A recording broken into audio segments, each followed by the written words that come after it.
நிறைய பேர் கொஞ்சம் லேட்டாக வந்தாங்க. அதுக்காக தான் பேசணுன்ற ஒரு கண்டிஷனில் இங்கே வந்து நிறைய எமோஷனல் இருக்குது. அதெல்லாம் வெளியில் சொல்லக்கூடாதுன்னு பார்க்குறோம். ஒரு நல்ல கதை தான் தமிழ் சினிமாவை உச்சத்துக்கு கொண்டு போகுது.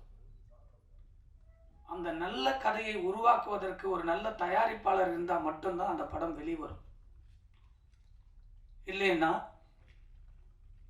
எவ்வளோ பெரிய உச்சத்தில் இருக்கக்கூடிய நடிகனாக இருந்தாலும் நடிகையாக இருந்தாலும் எவ்வளோ பெரிய டெக்னீஷியனாக இருந்தாலும் அந்த படம் தடைப்பட்டு தான் இருக்கும். அப்படி எண்ணற்ற படங்கள், நல்ல கதைகள் கொண்ட நல்ல படங்கள் எல்லாம் பாதியிலே எடுக்கப்பட்டு நிறுத்தப்பட்டிருக்கிறது. படத்தை முடித்துவிட்டு நிறுத்தப்பட்டிருக்கிறது. வெளியீடு செய்வதற்கு தவித்துக் கொண்டிருக்கிற இந்த இக்கட்டான சூழ்நிலையில் பல படங்களை பார்த்து கொண்டு விடுபட்ட கதைகள் எல்லாம் யோசிச்சு தினந்தோறும் சினிமாதான் என்று வாழ்க்கையை அர்ப்பணித்த பிரபர் நாமளும் வெற்றி வரிசையில் வர வேண்டும் என்பதுதான் ஒரே எண்ணமாக, ஒரே குறிக்கோளாக, ஒன்று உச்சத்தை தொடக்கூடிய ஒரு இயக்குனராக, இல்லை என்றால் ஒரு உச்சத்தை தொடரக்கூடிய ஒரு தயாரிப்பாளராக வர வேண்டும் என்பதுதான் என்னுடைய கனவு. வேறு எதுவுமே என்னுடைய நோக்கங்கள் இல்லை. நான் தயாரிப்பாளராக ஆவேன் என்பது ஒரு நாளும் நான் நினைத்து கூட பார்க்காத ஒரு தொழில். ஏனென்று சொன்னால், மறைந்த என்னுடைய குருநாதர் திரு கே சுபாஷ் அவர்கள் ஒரு அப்பாவாக, ஒரு அண்ணனாக, ஒரு நண்பனாக அவரிடத்திலே நான் பணியாற்றி இருக்கிறேன்.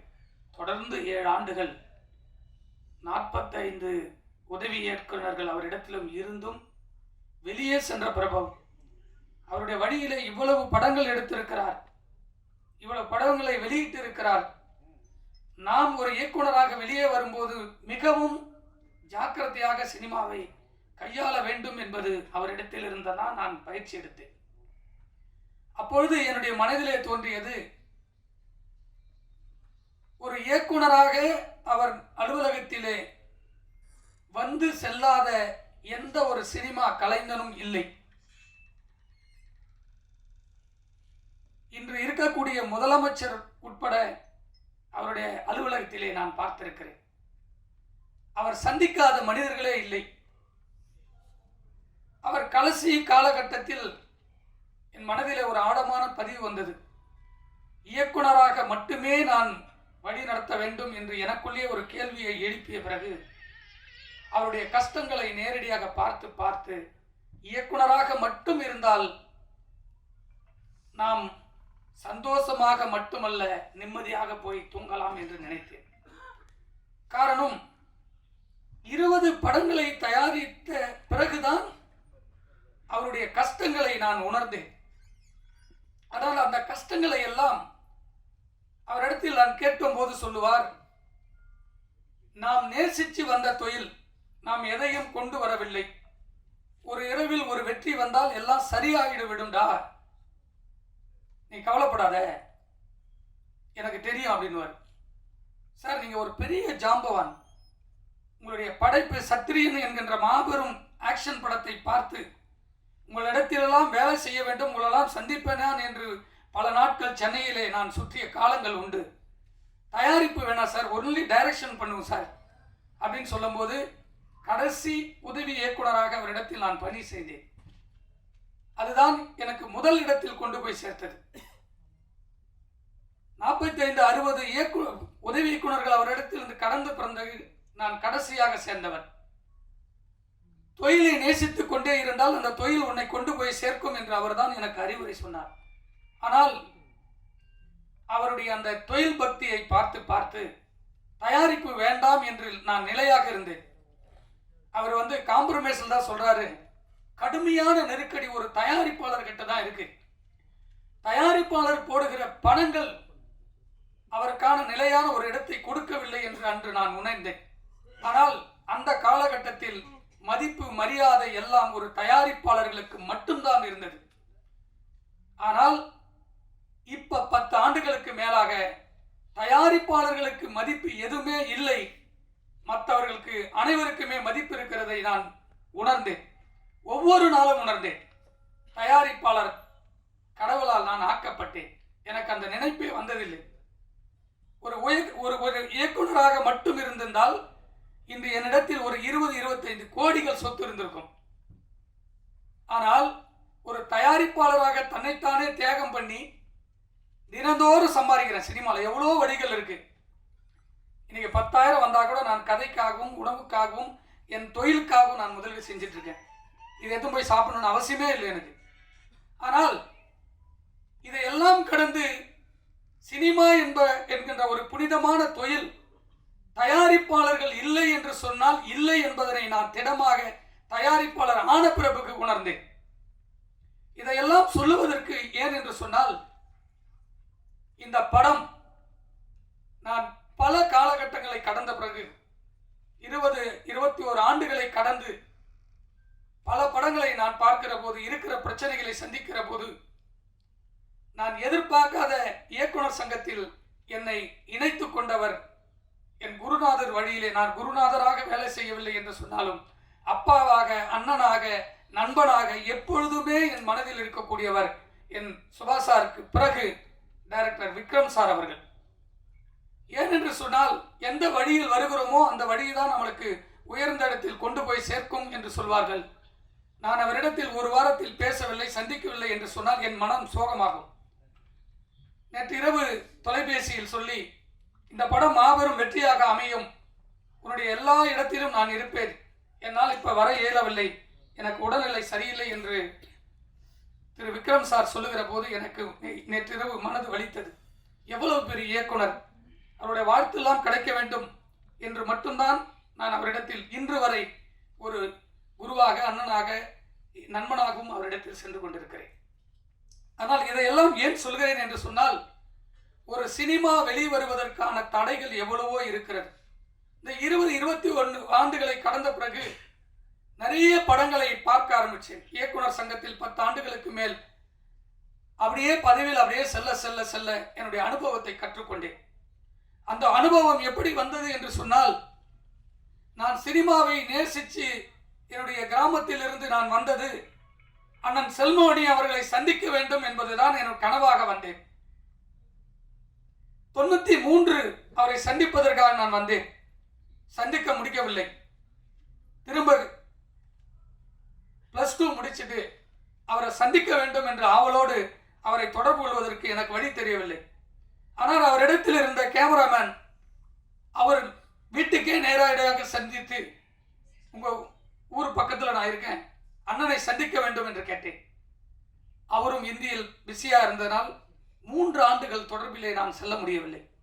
இதையெல்லாம் ஏன் சொல்லுகிறேன் என்று சொன்னால், அப்படிப்பட்ட மாபெரும் வெற்றிகளை கொடுத்த அண்ணன் செல்வமணி அவர்களை சந்திப்பதற்கும், அவரோடு இணைந்து நான் வேலை செய்வதற்கும், அவரோடு பயணிப்பதற்கும் இந்த இயக்குனர் என்கின்ற அவதாரம், இயக்குனர் சங்கம் என்ற அவதாரம் தான் இந்த சினிமாவை நேசித்ததினால் எனக்கு வழியை ஏற்படுத்தி கொடுத்தது. எந்த தொழிலை நாம் உண்மையாகவும் நேர்மையாகவும் நேசிக்கிறோமோ அந்த தொழில் ஒரு நாள் நம்மளை உச்சியில் கொண்டு போய் சேர்க்கும் என்பது என்னுடைய எண்ணம். அதன் பிறகு இந்த 4 ஆண்டுகளில் கொரோனா காலகட்டத்தில் சந்திக்காத பிரச்சனைகளை எல்லாம் இந்த கொரோனாவில் நான் சந்தித்தேன். அந்த சந்திப்பை ஒரு ஆரோக்கியமான சினிமாவுக்காக தியாகம் செய்தேன். அப்படி தியாகம் செய்கிற காலகட்டத்தில் தான் இந்த படத்தை ஒரே ஷெட்டில் முடித்திருக்கக்கூடிய என்னுடைய நண்பர் சுதாகர் அவர்கள் இந்த படத்தை என்னிடத்தில் வந்து சொன்னார். ஆனா நான் ஒரு படத்தை முடிச்சிட்டு இருக்கேன், எனக்கு வழி தெரியல, இன்னும் 1 கோடி இருந்தா முடிக்க முடியும்.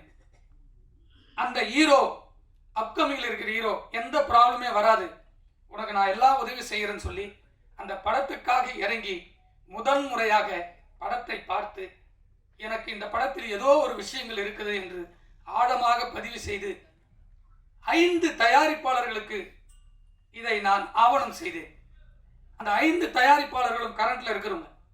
இந்த படம் வரும், கம்மியான பட்ஜெட், நீங்க எடுத்து பண்ணுங்க, என்கிட்ட பணம் இல்லைன்னு ஓப்பனாவே இன்னொருத்தரை உயர்த்த வேண்டும் என்பதற்காக அவரிடத்தில் நானே கொண்டு போய் சேர்க்க வேண்டும் என்று சொன்னேன்.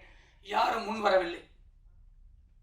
அதன் பிறகு சுதாவை வைத்து படத்தை முடித்து விடுவோம் என்று நான் எப்பொழுதும் மதிக்கக்கூடிய, எனக்கு அப்பாவாக இருக்கக்கூடிய இடத்தில் எப்பொழுதும் எனக்கு தமிழ் சினிமாவில் யாரெல்லாம் ஒருவர் நல்லவர்களுக்கு கை தூக்கி கொடுப்பார்கள் அந்த துணை எப்பொழுது வரும் என்று சொன்னால் உண்மையான நேர்மையான எண்ணங்களோடு செயல்பட்டால் கடவுள் ஏதோ ரூபத்தில் நம்மளுக்கு எட்டு சேர்ப்பார். அப்படி கடவுள் ரூபத்தில் வந்தவர் தான் திரு மகேந்திரகுமார் அவர்கள். அந்த படத்தை முடிப்பதற்கு தொடர்ந்து 3 ஆண்டுகள் போராடி ஒரு பணத்தையும் ரெடி செய்துவிட்டு ஒரு நடிகனையும் நடிகையும் தேடி அலைவது இருக்கிறதே கொடுமையினுடைய உச்சம். உதாரணத்துக்கு அந்த படத்தினுடைய நடிகர் அசோக் செல்வன் எத்தனை படங்கள் அவரும் ஒரு படம் தயாரிச்சிருக்காரு. அந்த படத்துல எவ்வளவு பிரச்சனை அவனுக்கும் தெரியும். அப்படிப்பட்டவரை முதலில் சந்திக்க வேண்டும் என்று நேரடியாக சந்தித்து எவ்வளவு பேலன்ஸ் இருக்கோ அப்படியே எடுத்து போய் கையில கொடுத்துட்டு டேட்டு கேட்டு வந்தேன். 4 வருஷம் முடிச்ச படத்தை பணத்தை கொடுத்துட்டு நிறுத்தின பிற்பாடு 7 மாசம் டேட்டுக்காக வெயிட் பண்ண. அவரு டேட்டு கொடுத்த பிற்பாடு நடிகையுடைய டேட்டு பிரச்சனை. இன்னைக்கு அவருக்கு 2 கோடி சம்பளம் இருக்கலாம். அன்னைக்கு கொடுத்த பணம் 31 லட்சம். 31 லட்சம் இன்னைக்கு பேங்க் வட்டி போட்டா கூட 1 கோடி ரூபாய் வட்டி ஆச்சு. இன்னைக்கு 2 கோடி 3 கோடி அவர் சம்பளம் சொல்றாரு. வாங்கட்டும், சந்தோஷம். ஒரு இயக்குனர் ஒரு தயாரிப்பாளர்னா எந்த நடிகையே கிடையாது. இன்னைக்கு 10 கோடி பிசினஸ் ஆகுதுன்னா 10 தயாரிப்பாளர்கள் செத்த பிற்பாடுதான் ஒரு நடிகன் உச்சத்துக்கு போறான். அந்த தயாரிப்பாளரை திரும்பி பார்க்காத எந்த நடிகனும் உச்சிக்கு போய் திரும்ப வந்ததில்லை. கீழே உழுந்து கண்ணுக்கு முன்னாடியே பார்த்திருக்கோம் எவ்வளவு நடிகர் நடிகைகளை. இதுக்காக போராடி டைரக்டர் அழகா சொல்லிட்டு போட்டார். அழக பெருமா சார் அவருடைய படைப்பெல்லாம் பார்த்து பிரமிப்பில் வந்தேன். அவருக்கு அசிஸ்டண்டா சேர்ந்தேன். அந்த உணர்வு தாங்க தமிழ் சினிமா. ஒரு இயக்குனர் இத்தனை வருஷம் போராடி ஒரு படம் எடுத்து வச்சிருக்காரு. இந்த இயக்குனர் கதை சொல்லி உனக்கு பிடிச்சதானே இந்த படத்துக்கு நடிக்க வந்தீங்க.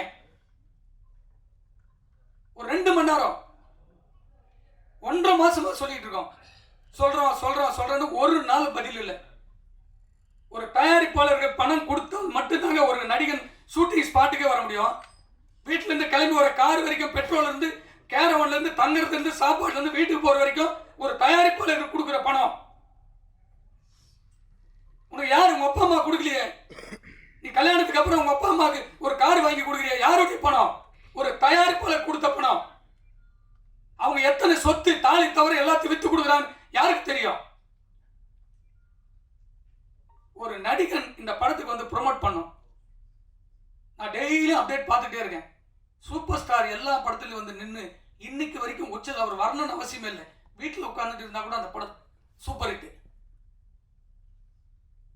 ஒவ்வொரு படத்துக்கு நிக்கிறாரு, வாழ்த்துறாரு. அதுக்கு அடுத்து எல்லா படத்திலையும் ப்ரொமோஷன்ல பார்க்கிற ஒரே ஒரு அடுத்த சூப்பர் ஸ்டார் விஜய் மட்டும்தான். எல்லா ரசிகர்கள் சந்திர கண்டென்ட் பேசுறாரு, ஒரு படத்தை கொண்டு போய் சேர்க்கிறாரு. அதுக்கப்புறம் பார்க்கிற தனுஷ் ஒவ்வொரு படத்திலையும் முன்னாடி நிற்கிறார். ஒரு படம் வெளிவரதுக்கும் முழு பொறுப்பு, முழு சுதந்திரமோ, முழு உரிமையோ, பல கோடிகளை சம்பாதிக்க போறது ஒரு நடிகன் மட்டும்தான். இது இந்த படத்துக்காக பேசலங்க. எனக்கு நிறைய ஹீரோக்கள் இருக்காங்க, டெய்லி உட்கார்ந்து சாப்பிட்டுட்டு இருக்கேன். அவங்களும் எல்லாம் இறங்கி இந்த படம் வெளியே வரணும் போராடுறாங்க. லாஸ்டா ஒரு படம் பார்த்தேங்க, வாஸ்கோட காமான்னு ஒரு படம். அவர் ஒரு 6 வருஷமா ஒரு படத்து வரணும்னு ஒவ்வொரு நாளும் பேசுறாரு.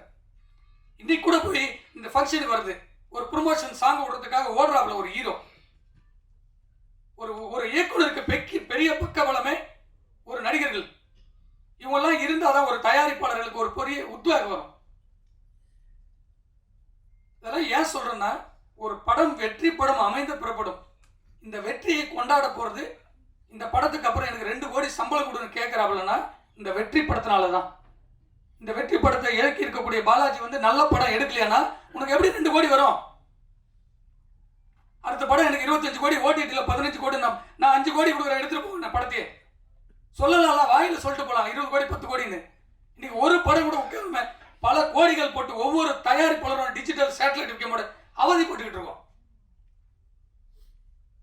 இந்த வேதனை சொல்லவே கூடாதுன்னு நினைச்சானா நேற்று நைட்டு வரைக்கும் சரி வேண்டாம் தான் பொறுமையா இருந்தோம்.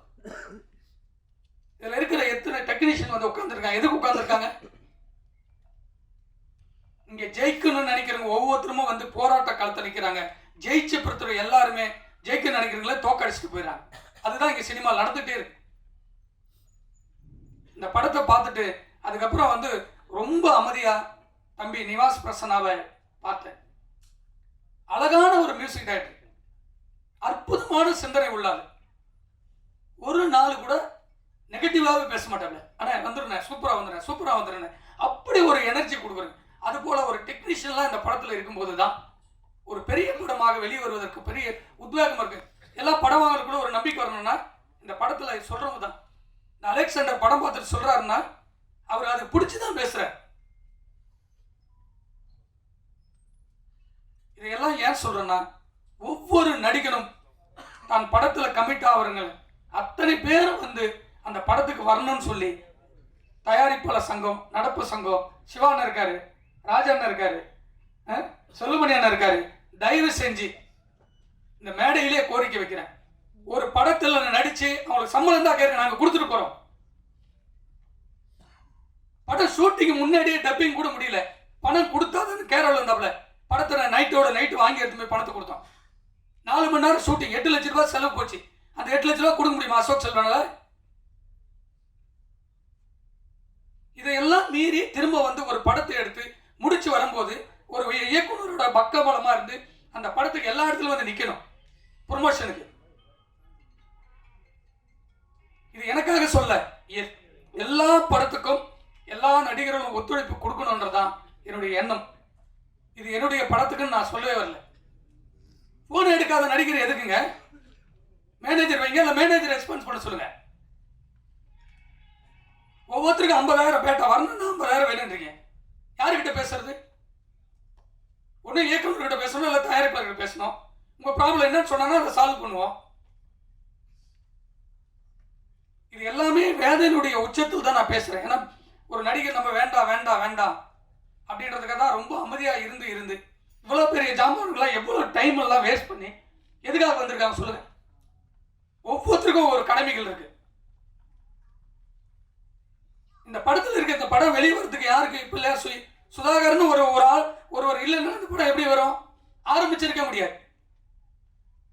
தான் ஸ்கிரிப்டை தூக்கிட்டு போய் பாலாஜி எத்தனை வருஷத்துக்காக போராடுறாரு. அவர் இந்த படத்தை தூக்கி போட்டு வேற படத்துக்கு போயிருக்கலாமே, போல கடைசி வரைக்கும் இருக்காரு. இந்த படத்தை வராத படத்தை வருன்ற நம்பிக்கையில் எப்படி மகேந்திரகுமார் கேட்ட உடனே பணம் கொடுக்குறாரு எனக்கு. 3 படம் வந்து ஃபர்ஸ்ட் படம் தீ நகர் எடுத்தேன். தயாரிப்பாளர் ஒரு நாள் வரவே மாட்டார். உடனுடன் அந்த படத்துக்கு எல்லா வேலையும் எல்லாத்தையும் நடத்துவோம். அகம்புறன்னு ஒரு படம் எடுத்தேன், அதே போல எல்லாத்தையும் நடத்தணும். அதுக்கப்புறம் காசே தான் கிடையாது. அந்த ப்ரொடியூசர் வரவே மாட்டார். படத்தை பண்ணி கையில் கொடுத்து அந்த படத்தை ரிலீஸ் வரைக்கும் நிற்போம். ஏன்னா என் கூட நடிச்ச எல்லா நடிகருமே என்னோட அப்படியே ஃப்ரெண்டாக இருப்பாங்க. இப்போ இந்த படத்துக்கு படம் 4 வருஷமா போராட்டமா தூங்கும் போதெல்லாம் அந்த படம் தான் வருது. எப்படின்னா வெளியே கொண்டு ஒரு நல்ல படம்னு தோணிக்கிட்டே இருக்கு. இது எல்லாம் சொல்றேன்னா பிரஸுக்கு இது போய் சேரணுன்றதுக்காக தான். என் படத்துக்கு வரலன்னா பரவாயில்லைங்க, அடுத்து நடிக்கிற எந்த தயாரிப்பாளருடைய படத்துக்கும் அவர் வரணும்னு சொல்லி இந்த மேடையில் இருக்கிற அத்தனை முன்னோடிகளுக்கும் சங்கத்தினுடைய நிர்வாகிகளுக்கும் தயவு செஞ்சு என்னுடைய கோரிக்கையாக வைக்கிறேன். எந்த நடிகனும் ஒவ்வொரு படத்தினுடையும் ப்ரொமோஷன்ல நிற்கணுன்றதை ஒரு தீர்மானமாக எடுக்க வேண்டும் என்று உங்களுக்கு பணிவோடு கட்டளையிடுகிறேன். நன்றி, வணக்கம்.